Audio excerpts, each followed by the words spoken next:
Ladies and gentlemen, welcome to this week's Inspiring Leadership podcast, where I am honored to have Sally Orange MBE as my guest. And Sally has had a fascinating life and is still packing it in. With her MBE, member of the British Empire, which is a huge achievement for anybody, she is a former British Army major who served for 22 years as a physiotherapist, including a tour of duty in Afghanistan. And as people know, the Iraq-Afghanistan war period was 20 years that soldiers gave their lives and their time to their country. After being medically discharged due to severe depression and anxiety, she's become a multi-record-breaking adventure athlete and a passionate mental health campaigner. Thank you, Sally. Sally's completed 85 marathons. I'll say that again, 85 marathons. I think I've just done 3, and I thought they were a lot. 85 marathons, including the World Marathon Challenge, 7 marathons on 7 continents in 7 consecutive days. She holds 6 Guinness World Records, including the fastest marathon dressed as a piece of fruit. She's also done the marathon on Everest. She's swum the Channel. She's got 5 world firsts. Sally has raised almost £1 million for more than 50 charities and is the first and only female national ambassador for the Army Cadet Force. Her endurance feats, including cycling the length of New Zealand and Britain, running in the Marathon des Sables, who a few of my madder friends and Special Forces friends have done that, in the Sahara Desert, and competing the race across America as part of the first team of injured and ill women. During the first COVID-19 pandemic, let's hope we don't have too many more, she ran marathons in unique locations such as the NHS Nightingale Hospital, the Tower of London Moat, the world's deepest underground mine, and the London Eye.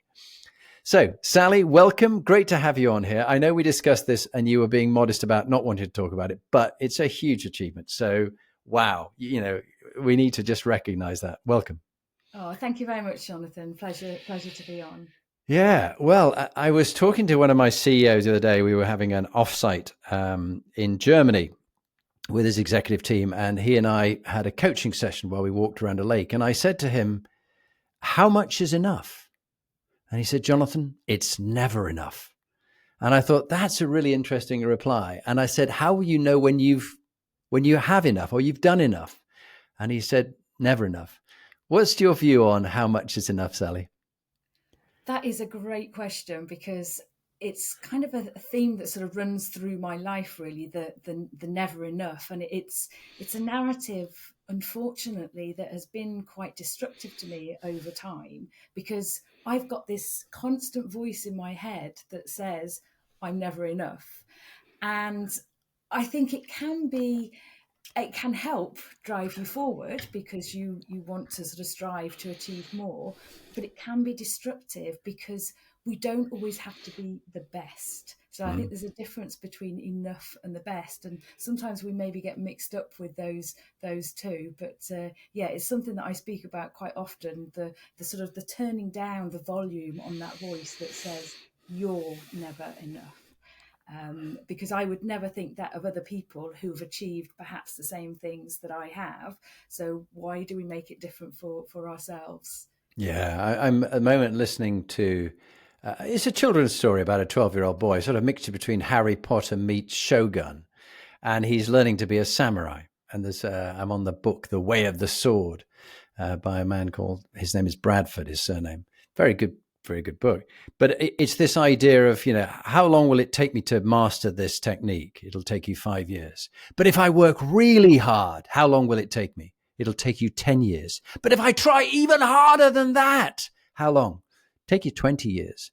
And of course, it's this idea about the more we try, the more anxious we get to show people how good we are, the less they believe we are, and the harder it becomes for us. And I've found that time and again when you're trying just too hard, or I've tried too hard to impress people. They've not been impressed at all. And the more I let go of that and just do the best I can do with what I have, being comfortable that I am enough and I am human and I will fail and I will make mistakes. It's taken me 63 years of life to rip the mask off of wearing this perfection mask. But it's a problem for us, isn't it? And for many people you work with, I'm sure. It is. And it's almost being your authentic self and having those failures is where you actually learn so much more about yourself and others than if we succeed, in the first instance. So Mm, yeah, mm, it is part of life. And I think if we saw it as part of the journey to get to the actual, destination of the achievements that we want, then we might be kinder to ourselves. And others as well. And I've certainly seen it with patients in the past.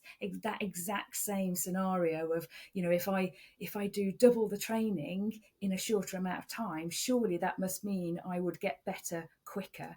And it's no, actually, it's that having to learn the patience. And I think that's a really important message: is patience. That we're, particularly in the world today, we're very impatient. We mm. expect things so much quicker. Back in the day, we would get letters. It wouldn't be emails that would fill up our inboxes that we then struggled to get through. It would be letters through the door, and it would then give you time to think about how you would reply and what you would reply. Whereas I think now we're almost at fault of replying too soon, and perhaps not thinking about how we reply. So yeah, I think there's a lot of lessons in there, about how things are seeming to change for the better, but are they actually for the better? Yeah. With many different elements of life. Well, it's interesting you say that, Sally, because I was doing a workout this morning and listening to a motivational uh, personal development coach, who works in the gym and resistance training and cardio. And the big lesson from lots of research that we seem to forget, but we need to learn, is less is more. That if you want to achieve something, you have to let go of a lot of other things. And this is where there's a cost with the inspiring leaders. And I'm midway through writing the next book, my third, which is the CEO's Compass: Navigating Teams Through Turbulent Times. And there's a whole theme that I've pulled together from all these 350 leaders so far, including yourself now, which is that to achieve some of the things they've achieved, they have become workaholics. And they've sacrificed things, whether it be time with children, having a partner, not being married, not having children, having children. But they can't have it all. People tell again, and the marketeers tell you can have it all. Don't just have one watch. You need to have 3 different watches, and not one car isn't enough. Change the color, have a different color, so that we're constantly being sold to and told that we're never enough unless we have this one marketing item, this bit of stuff that will make us happy. You'll be happy when you have the ... And that actually, as we let go of a lot of stuff, chip away, a bit like Michelangelo was talking about, that David, the statue, this beautiful statue of David, was in the marble. He just had to remove the outer bits. It was about taking away from it. It wasn't about adding to it. It was already enough. And I find all that thing about what I don't do in order to focus on what I want to do well, and what happiness means to me and what success means to me. It's important. How do you define happiness versus success? How would you differ the two? What's the difference in your mind? Yeah, they're. I think they're two things that are seen by society as maybe different things to what we actually feel ourselves. And I think of a way, maybe more of an example, as a rather than a description. But for me, marathons, a lot of people think the success with a marathon comes from finishing your first marathon and the time in which it takes you to do that first marathon. The amount of people who've asked me, what time did you get? Hmm. And for me, success is not about time at all. It's more about having the time of my life. And so when people say to me, what time are you going for? That's my answer, the time of my life, because I can be in control of whether or not I have a good time. But if I tell myself I want to get under 4 hours, first of all, if I get 4 hours, 3 minutes, I'd feel a failure because I haven't achieved that goal. But if I tell myself, and there could be any number of reasons why I'm not able to get that 4:03. It might be poor training, it might be a bad night's sleep, it might be weather on the day or nutrition, it might be things external to me and difficult that I can't control.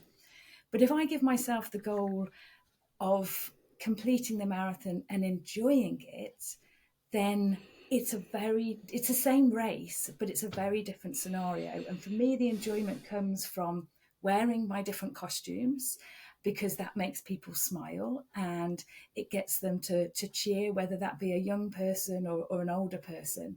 It gets them to ask me why am I dressed as a piece of fruit? So I'm able to tilt the narrative that I want to change the conversation on poor mental health, which often starts a conversation, which is what I want to do to normalize it.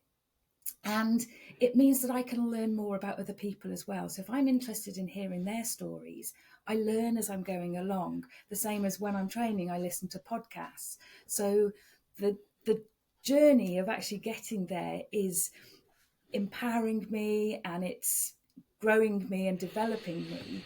And it's really being present in the moment of those people that I meet, rather than constantly looking at my watch. Am I going to make it? I'm going to be there. And that takes away how happiness and failure can come together in some ways. And I don't call them races even anymore. I call them events. And yeah, so that's one instance. But sort of going back to another challenge and a narrative that I've given to one of my events is, so with the different events I do, for me, it's not just about doing a marathon or swimming the channel. It's how can I make that relatable to other people?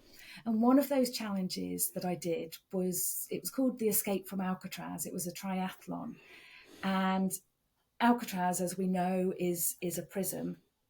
And I often ask people how they would feel if they were in prison. And the answers we think, because I'm glad to say that not that many of my audience have actually been to prisons, but the feelings are isolated, lonely, guilty, shameful, all these feelings, which, as a sufferer of depression and anxiety, they're the exact same feelings that I have. It's like being a prisoner in your own mind.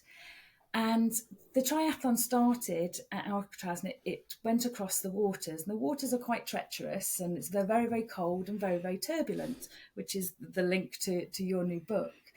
And I wanted to make the invisible illness visible. So everybody who jumped off the boat ready to swim the water was in a black wetsuit. I was in a black wetsuit, but also with a convict outfit on top. So black and white stripes. I stood out. Couldn't tell who anyone else was jumping off the boat, but you could tell who I was, making that invisible illness visible. As I was swimming, I got to a point where the current was so strong, I just thought to myself, I am not getting anywhere. I'm fighting and fighting and fighting against the current, and I'm not getting anywhere. And it really reminded me of my mental health when I was with or just before I got to the crisis team, and I was fighting. I didn't want help. I didn't want to go to the doctors. I didn't, I could do this myself. And it got to a point where I couldn't fight any longer. And that's where the crisis team were called in. And on this swim, I suddenly thought, Sally, you've just got to go with the flow. Quite literally, I floated down the water. I got myself to safety. I got to the side. Now, that wasn't exactly where I wanted to be. It wasn't at the transition, but I was safe. And again, I didn't want to be with the crisis team, but I was safe. I got myself back to the transition, and I got myself on the bike, and I went up and down the hills of San Francisco, which to me was the highs and lows, or the ups and downs that mental health, the challenges that you have. Got back to the transition to do the run, and the run went past the Golden Gate Bridge. And on my way back, after I'd passed the Golden Gate Bridge, I stopped, and I suddenly thought, wow, that bridge is the friends, the family, the professionals, the support that you need to bridge the gap to help you escape from Alcatraz and help you escape from and manage depression in a way through, by literally going with the flow. So that feeds in quite nicely with your, the CEO through the turbulent times. Navigating teams through turbulent times. And what a great analogy. I wonder if you've ever told that as a story, as a speaker. I have done a few times. Yeah, Yeah, yeah. yeah. And you should. You should. It's a Yeah, very, a it's a, lot of people have done triathlons, but and so they can resonate with the the sort of fighting, but it doesn't have to be a triathlon that people are doing. It might be just life events, it might be a mm, work project. It's hoping that it can make it relatable to a family situation, that I got to the end in eventually. Yeah, I mhm. wasn't the quickest again, but hopefully the impact that I had and the message that I got across to me once again was more important than the time, and I had the time of my life actually doing it. What a privilege to to go and do these things. Well, Sally, that's really given me lots to think about. Firstly, I love the analogy of not going for a time, but what are you going for? I'm going for the time of my life. I think that will stay with me. That's definitely a quote for the book, Sally. That's got to go in there. And the other one is that your talk about externals. I aim to practice some of the Stoic philosophy, some of the Buddhist philosophy. I'm sort of quite agnostic on getting the best of what will help people. But this idea about the externals, which you have no control over, but the battle for control over everything in your life is what breaks people. That we think we can control these external things, the economy, the market, the COVID pandemic, the fires in San Francisco, in California at the moment. They're beyond our control. So it's not the event that happens to us. It's our perception about the event and what we do with our perception about the event that either is healthy for us or breaks us. Because, you might think because you can't make progress on that swim because of the current. I'm a failure. This is terrible. My life's at an end. I'm not good enough. The others are doing it. Why aren't I doing it? Whereas actually going with the flow, this is the strong current is neutral. It's a strong current. It's neither good nor bad, but your perception about it and what you do about that. So the things that Sally Orange can control is your thoughts and your actions. And I find that very powerful. And I think making the invisible visible, particularly with a mental health illness of anxiety and depression, is so very important. And you've always been highly visible. It's lovely. Whatever outfits you've got, that they're normally big oranges or something where you can be seen. And I think that's really, really special. And I think how we perceive it, how we frame a situation, it's an event, it's not a race, really will define our lives and how we look upon it. And I find in the definition of happiness versus success, someone once said to me that success is getting what you want, but happiness is wanting either A, what you've been given, or B, what you already have. But it's being comfortable with what you have and having enough. I actually have enough now. Now, perhaps I should have had enough earlier. And the lower our demands, the lower our needs, the easier and happier our life is. The more we need so much stuff, the unhappier we are because we haven't, or the neighbor's got something that we haven't got, and we therefore feel less because they've got something we haven't got. What thoughts come to your mind? The thought that comes to my mind is the quote that comparison is the thief of joy, Yeah. because I think before we had social media, we were happy with the things that we had, be it that we had a lot less, 20 years ago, but we did have that connection, we did have that communication. You did as a child go and play on your bike if you were lucky enough to have one.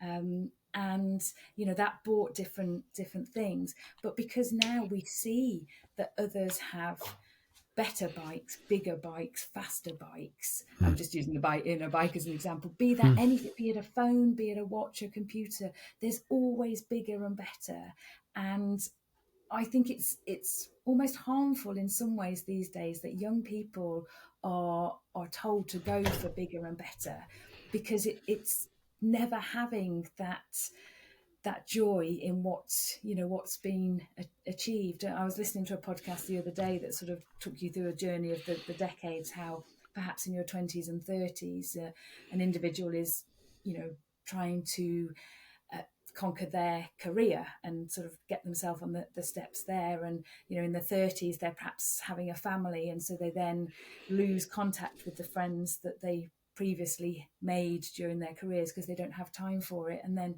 in their 30s and 40s, they might try and, 40s and 50s might try and reconnect with the friends that they've realized that they haven't connected with quite as much. And I think we were saying before that you can't have everything. If you're going to be successful or perceived unsuccessful in somebody's mind, whether that be your own or somebody else's, then you can't do everything. And I was listening to one podcast quite recently, which is the 5 regrets of the dying, which might Bonnie sound, Weir. Bonnie Weir is the lady who yes, wrote it. Yeah. yes, yeah. And quite might seem quite morbid, but actually, it's able to allow people to live in the moment of now and doing what you want to do, not what somebody else wants you to do as a career, and not working too hard. All the things that we are felt that we're told that you should work hard, that you should get a good job. They're the regrets that actually people didn't travel as much as they wanted to. And I think we can learn a lot from the people that find themselves in that unfortunate position. And sadly, too often, people wait until those retirement years before doing any of the things that they want. I very much remember as a student thinking I didn't have much money, but I had a lot of time. So I did find myself going into debt because I knew that with the right mindset, a few years later, I would have the opportunity to be, to get some money, but I wouldn't have the time to do the traveling and the things that I did when I was younger. So I could pay off the debt that, so I'd got a strategy of how I was going to do it. So I didn't, sort of work up lots and lots of debts. But yeah, was really trying to use that, because when do you ever get that time back? You don't. And I think Afghanistan was a really good learning curve in that way as well, because once you had done the tour, you got some time off. And I didn't spend any money when I was in Afghanistan. So I had that time after. Actually, I chose after with my pottle to go and volunteer in India building toilets. Right. But I needed to raise quite a lot of money to be able to go and do that. And even though it was voluntary, I had to get there. So that's where I thought, well, I want to put it to use and have the experience that I can talk about and remember, rather than going and drinking and going out partying. So yeah, I think lots to learn from different things. Well, you've triggered some interesting. I'm looking at my 2025 milestone priorities, and I've got 9 things down there.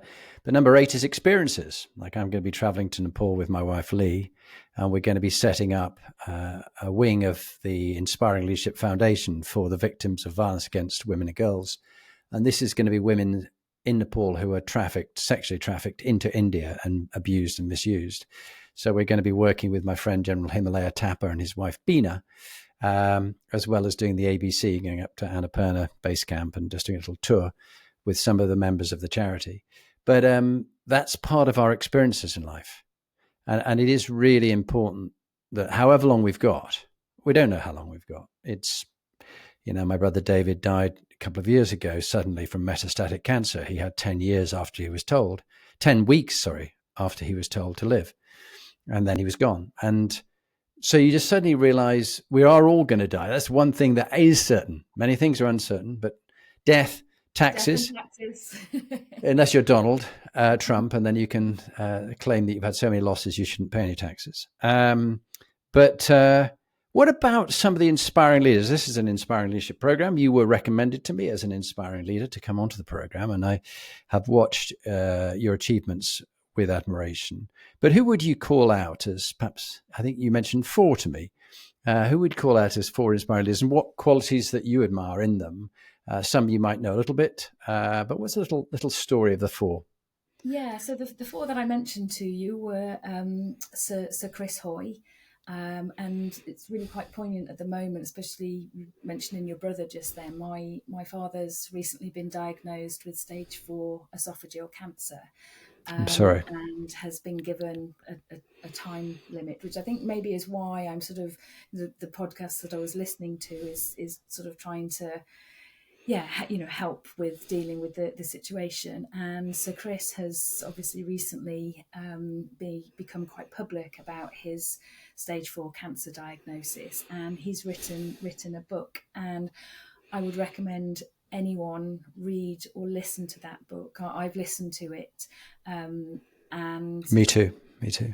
it really is, incredible. And I think I found it particularly personal because of my father's journey, who is a few months behind him. But I've been going to the chemo suite with my dad when he has the treatment, and the way that the humility, I think, with Sir Chris. He is somebody who has succeeded to the highest level on so many different ways, and cancer unfortunately does not discriminate, much like mental health. And I know that his mental health has been challenged, but by being open about it, he has made such a difference to, I think, other people who, have been diagnosed, families, carers. It just really sort of brings it home. And I know that he's not doing it as an individual to get the woe is me, but he just is in a position to be able to highlight the importance of men to have their PSA tested, a very easy test that can hopefully prevent what he's having to go through, and sort of how he's told his children. And my nieces and nephews don't know at the moment about Grandad, and how unwell he is. And yes, so Chris is just a real. I even took the book to the chemo suite and said to some of the other patients in there, when you are ready, if you are ready, then you might find this quite helpful. So hoping to share Good. somebody else's experience, be that good or bad, Yeah. to do that. And the other leaders that I mentioned was Catherine Granger. I think she's actually a Dame Catherine Granger now, who I've had the privilege of meeting on a number of occasions. And for me, with her, it's her tenacity, it's her relentless pursuit of excellence. She's a rower who for many times in the Olympics didn't get the medal that she wanted, but she pushed and pushed and pushed and continued and continued and continued, whilst also doing a PhD and writing a book. And you just think, wow, how can somebody have and be able to be so good? And also, having met her a number of occasions, she's just so humble, normal, interested in other people as well as being interesting. And I think that's, for me, a lesson that I like to learn from people like her, that the importance of listening to others is just as important as being listened to. Oh, more so. Yeah, and on a similar vein is Tanny Gray Thompson, and again, not only what she has done in her sport, but how she has then sort of taken it, and now sort of being in Parliament and really sort of advocating for others with disabilities, and trying to change the world for the better for those who struggle. Which leads me on. They've all led quite nicely into each other, which leads me on to a lesser known leader, which is a mother and son. So Paula Hudgell OBE and her son Tony Hudgell BEM, of which Tony is the youngest member. British Empire Medal recipient, and when he was 6 weeks old, he was so badly abused by his birth parents that unfortunately he had to have both of his legs amputated. And Paula, his now adoptive mother, took him in, and during the pandemic, he walked and raised on his new prosthetic limbs, and raised £1.7 million. Wow. And Paula really fought for what has now been is known as Tony's law, and that is that if there was to be any abuse or death of a child through abuse, that the sentence would be more severe than it previously was. And the great thing is that actually Tony's law has been used, unfortunately, in a recent case, which is a very small silver lining, because obviously a child has lost their life. But Paula's, it shows that what she was doing and what she was campaigning for is needed. And that I'm just very grateful to know them, as a family, well. And it's just that wanting to use the adversity that they've gone through. And I say gone through, I talk about my own adversity, and I don't feel that I've overcome my adversity. I still struggle with my depression and anxiety, but it's accepting adversity, which I think is a slightly different narrative than overcoming adversity. Because young Tony, his legs aren't going to grow back, and he's had to accept the adversity that he's gone through and make it what it is. It's sort of playing the card, the hands that you're dealt with, and making the best of that situation. Yeah, it's a bit like Marcus Aurelius, the emperor 2,500 years ago, as a Stoic emperor. He said, do your job, whatever you're given to do it well.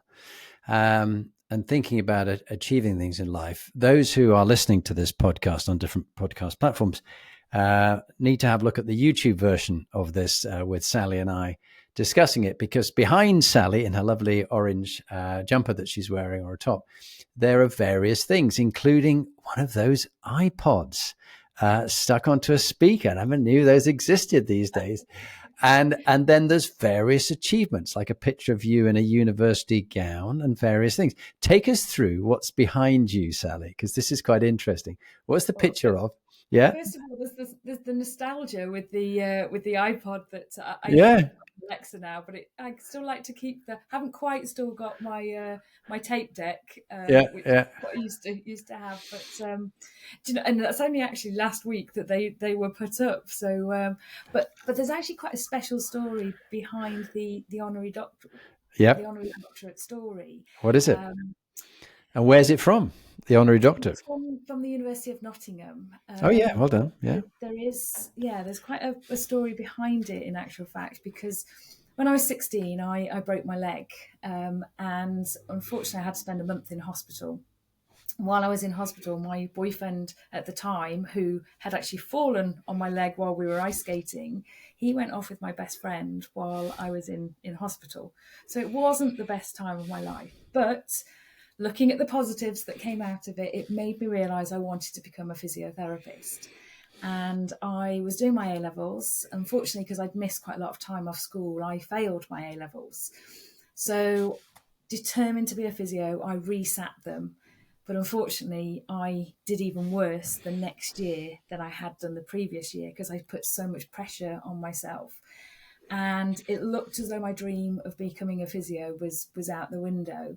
So I saw a radiography course, which I thought, well, that's similar to physio. You're dealing with patients in a difficult time and helping them. Turns out it was absolutely nothing like physio, and it wasn't what I wanted to do. So I thought, no, I need to find a different way. So I transferred onto a different course at a different university that would hopefully lead to me getting onto a physiotherapy course. And they did that at Leeds, where I was studying this other course. And I was hoping I could maybe transfer onto that course. I kept applying, but unfortunately they wouldn't let me transfer. And I kept applying and kept applying and kept applying. And I was rejected 6 years in a row. And one of the universities that I was rejected from 6 years in a row was the University of Nottingham. I eventually managed to get on to the degree. I'd first applied in 1991 and finally got a place to study in 97. 3 years of study, and then I finally graduated in 2000. Went with my career in the NHS and the army as a physiotherapist. And 30 years after I'd first applied, so back in 2021, I received an email from the University of Nottingham saying, we'd like to offer you an honorary doctorate. Wow. I just sat there in complete disbelief, thinking, wow, gosh, this is the university that turned me down. Which it was quite an interesting speech when I accepted it. So first of all, I said it's not Dr. Pepper, it's Dr. Orange, and that, yeah, if you really want to do something, it might not be the conventional route, and I certainly took the scenic routes on getting to that final destination. And it wasn't, the destination of becoming a physiotherapist. There was never the destination of becoming an honorary doctorate, because I just didn't know any, had no idea of it. So it's a very, very, very proud moment to receive that. And then, because of a lot of the charity work that I've done, when I found out that the gown was going to be red and light blue, I decided to then wear a dark blue dress underneath. So it's the colours of the services. Oh, yes, I see And that. Yeah. the colours of Help for Heroes, which is a charity that I have both been helped by and I have fundraised for as well. So quite a story behind that. And some of the others are, I think actually it's the honorary doctorate certificate, the MBE. I didn't realise on getting the MBE that, I thought you got the medal. And then a couple of months later, this rolled up tube came to the door, and in it's the certificate. Yeah. And because it was the King's first birthday honours list, it has the King on there, whereas my commissioning certificate was from the late Queen. So Wow. to have the King and Queen on my wall. And then also very fortunate to receive the Prime Minister's Points of Light award. So had a nice certificate with that. So that's a few of what. What a collection! Yeah, yes. So when you hit those moments where your depression and anxiety hit you, have a look at that on the wall and go, haven't done so bad. And at times with some of those, I was still so unwell that unfortunately I couldn't actually accept the recognition that the acknowledgement. And luckily, I did feel when I received the honorary doctorate, there was a sense of pride there, and the MBE. I think they were just things that, the young girl from Stafford who, has told herself her whole life that she's not good enough, has achieved something that's. Yeah, and it wasn't through, it wasn't a military MBE. It was sort of through the civilian pathway, which well, that must have taken somebody writing a lot up on your behalf. Do you know who did it for you? Who put the citation in? No. Well, that's so lovely, because I know from other people in business who are trying to get MBEs or OBEs for people who are very deserving, there's a huge journey. Somebody did an awful lot of work in the background to get you your MBE. It wasn't just like a lottery. Who should we have today? Have a look on social media. Oh, Sally Orange. Yeah, let's give her one. Yeah. It's an awful lot of research goes into it. You have to get different people, often MPs, to approve of it. It's a big journey. Someone has worked very hard. Some little angel in the background, male or female, has. I have a suspicion of one. I did tell one person, and they went very quiet. Yeah. And they said, "Was it you?" I only met them 2 or 3 times, and she said, "I cannot confirm nor deny." And then she then said, "It wasn't just me. There was lots of other nominations in, because she said they did actually say to her, is this a collaborative application or nomination? I don't know how you do it or go about it. I have no idea who the others. But Sally, this is what makes you an inspiring leader: is the 3 hums: humility, humanity, and a nice bit of humor, but also that you touch the lives of people you may never meet. And this is what motivates me too, that okay, I'm trying to make the CEOs I work with inspired leaders and their top teams. I've worked with them, but they're in charge of thousands of other people. And if they can be more inspiring leaders with good character, good qualities, and all the elements of the compass that I talk about, then they will touch the lives of other people in a very positive way. And you've done that. Now, let's just have a quick look through some rather quirky aspects of what you've done. You've run marathons dressed as a fruit, often an orange. What's the most uncomfortable costume you've endured? And did you ever consider quitting mid-race? So yes, I have a full wardrobe, a fruit salad of a wardrobe, and which are the most they're different and difficult in different ways. It really depends where I'm doing them. So Antarctica was very cold. I've done a marathon in Antarctica twice actually. First time as a pair, and I was very lucky that the costume actually covered my head, and it actually ended up as a windshield. So I didn't get cold, but the surface area was quite large. So it did make it difficult in some ways, but it was beneficial in other ways. And then the second time, I actually thought, well, I've done Antarctica as a fruit. Why don't I look at doing it as a vegetable? And I knew I was going to be frozen, so I thought, well, I've got to be frozen peas, really. So did it dressed as frozen peas. With regards to quitting, I've You certainly were a chili pepper somewhere, weren't you, across a I lake? was a frozen lake in Mongolia, and with that one, I knew I was going to be freezing cold, so I thought I'd look red hot. Even if I didn't feel it, I thought I'd look red hot, and I know that I've definitely been squashed on a few occasions, and some of them are certainly very juicy because you do sweat with them, and many a time I felt like giving up, but I think it's the purpose behind why I'm doing it, of trying to make people smile. It's hard when when if I go out on a training run and people see an apple running past them, I love looking at their faces as their necks kind of turn to say, did I really just see what I thought I saw? But yeah, it's more that narrative of wanting people to talk about the mental health struggles. And this is where, as we go around the compass, a couple aspects I want to touch on, get your experiences. Moral quotient is one. You've got a clear set of values of what you're doing to help the lives of others, which has led to, without your knowledge, people nominating you, a lot of people nominating you for the MBE, which you got from the King. But the next one round is purpose, PQ, meaning and purpose.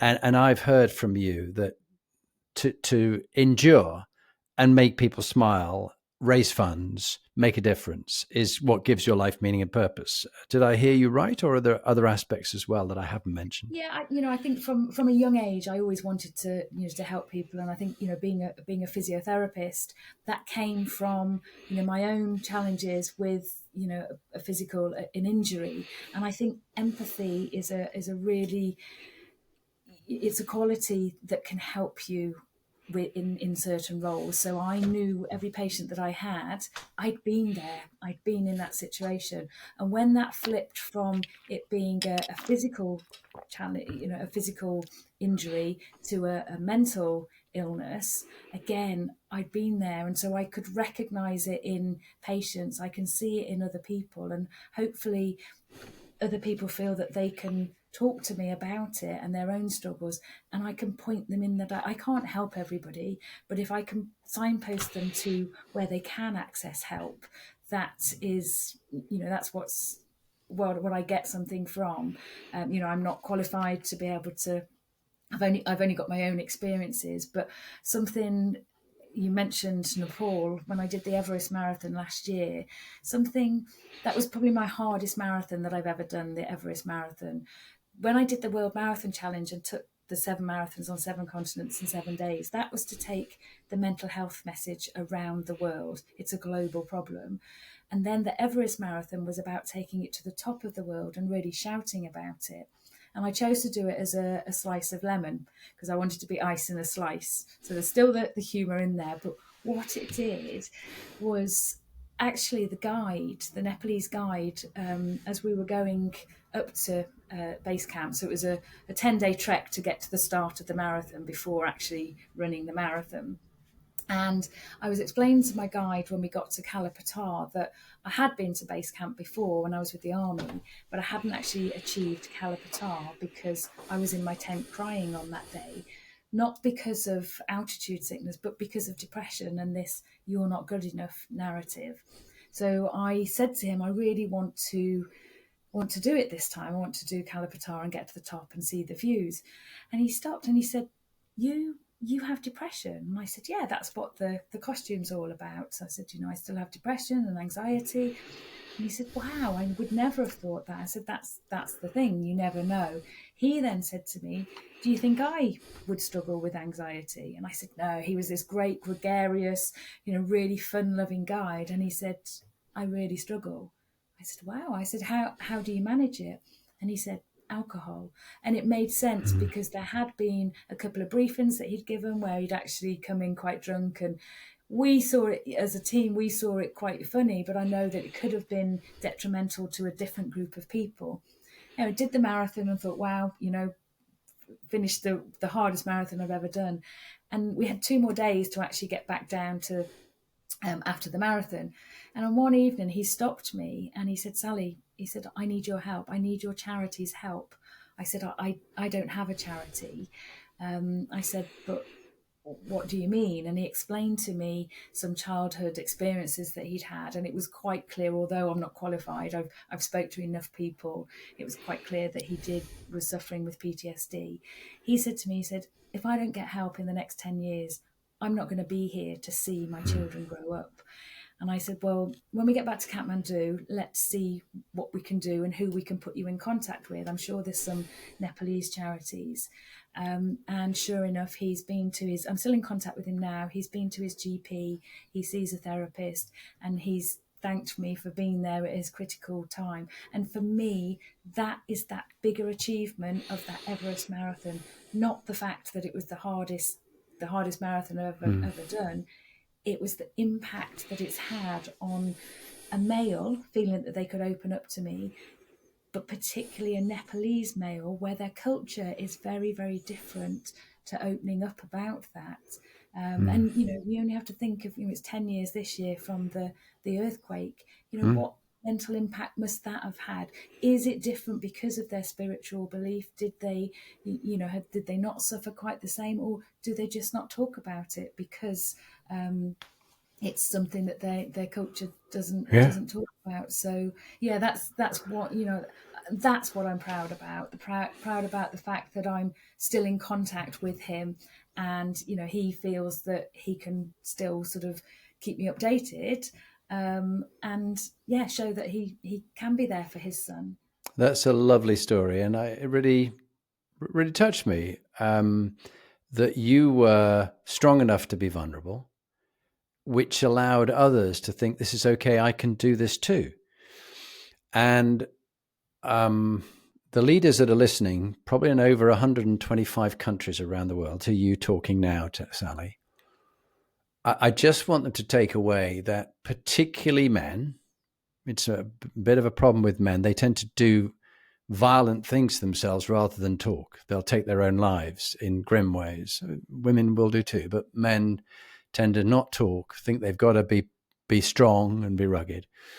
But particularly business leaders who are listening to this, the CEOs and downwards, who have put themselves under so much pressure to perform and feel weighed down by depression and anxiety, that to ask for help and to not remain silent, that only the strong can be vulnerable, but you just need to ask help. And what's your experience about, in your case, you talked about going to the crisis center, coming across particularly men, but people in business, maybe women as well, I'm sure women as well, who finally did ask for help?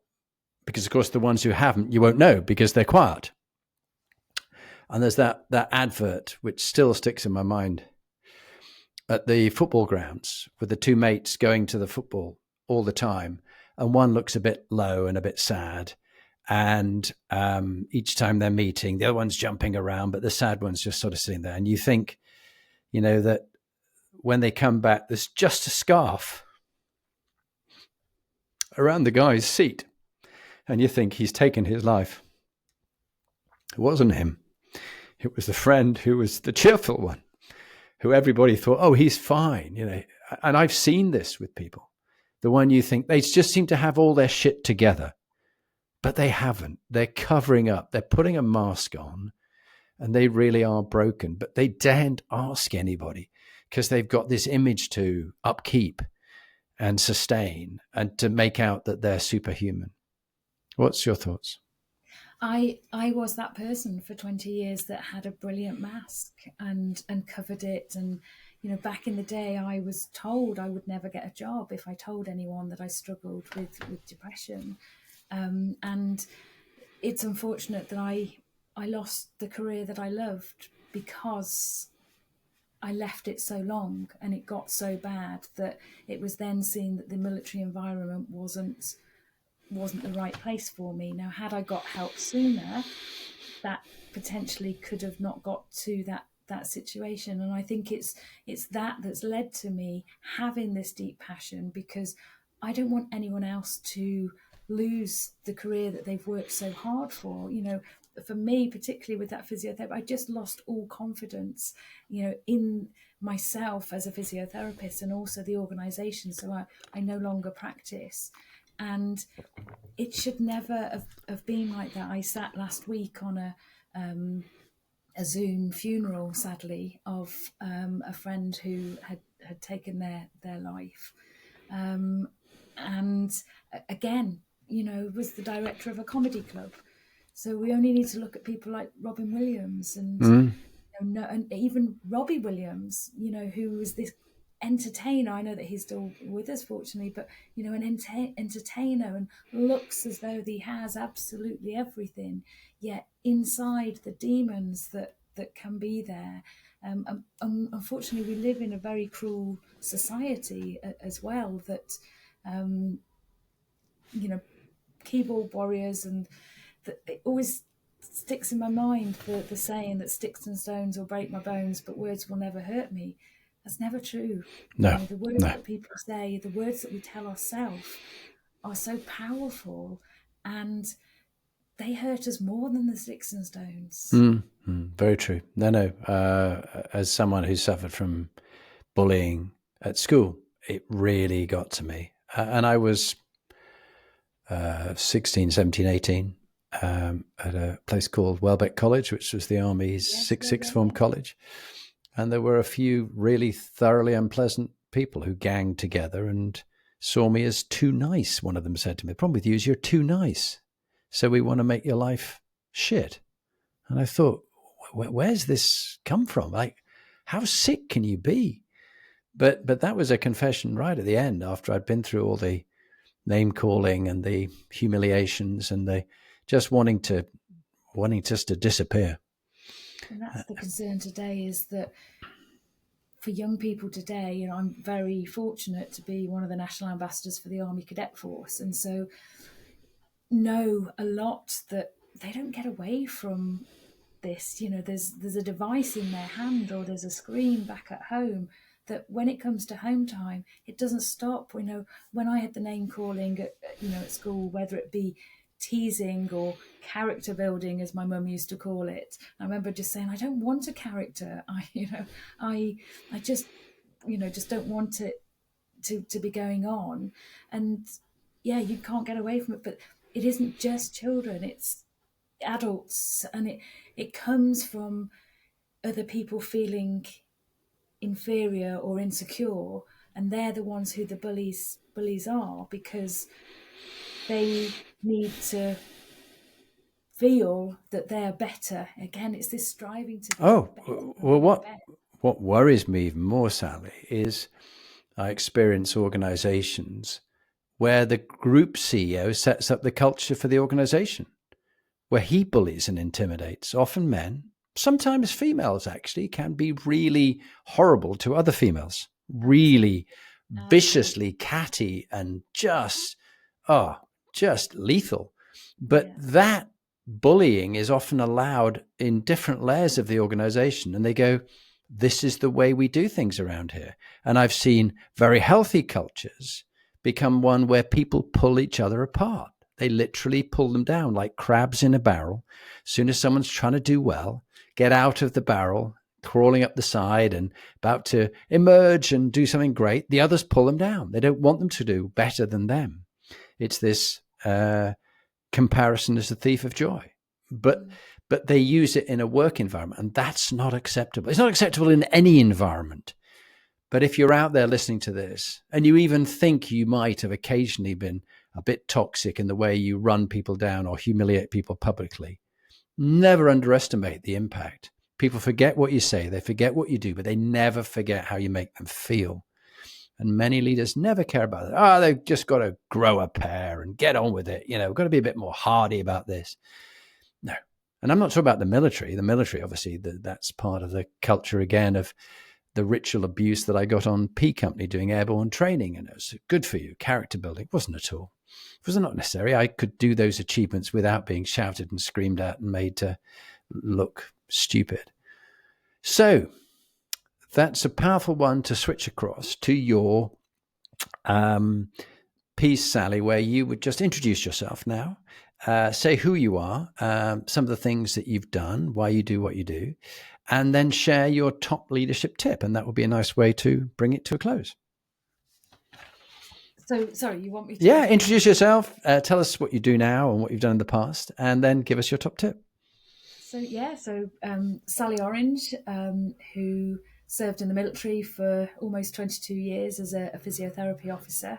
Unfortunately, was medically discharged due to severe depression and chronic anxiety, and got medically discharged, and now sort of have turned it around to talk about my experiences in the hope that nobody else has to go through what I went through, and it's led to me running around the world dressed as a different piece of fruit, and the only person in the world to have done that. And I think one of my top tips that I would say to people is you are enough, because so often I have been guilty. I am still guilty of telling myself that I'm not good enough, but that you would never learn to swim in a storm. So you would learn to swim when it's calm, when the environment is right for you, when you can make the mistakes, when there's people there to support you, so that you know how to deploy those skills in times of crisis, so that you're then strong enough to be able to get through that storm and the turbulent weather that it brings. It doesn't mean it's going to be easy, but knowing that you've put the work in prior to it is, you only need to look at an Olympic athlete. They've put hours and hours and hours of work in it for what may be a 10-second event. But that's when they need to deploy everything that they've learned in that time. Well, Sally Orange, MBE, thank you very much indeed. It was very poignant. You made me cry. A very poignant session.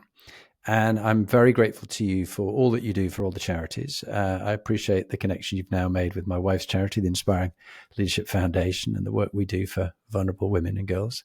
And look forward to staying in touch. But thank you for your inspiration and raising over £1 million for over 50 different charities. Congratulations. Thank you very much, and have a fantastic time in Nepal when you go. I have a very, very, very deep love for that country and the people in it. Thank you, Sally. We will.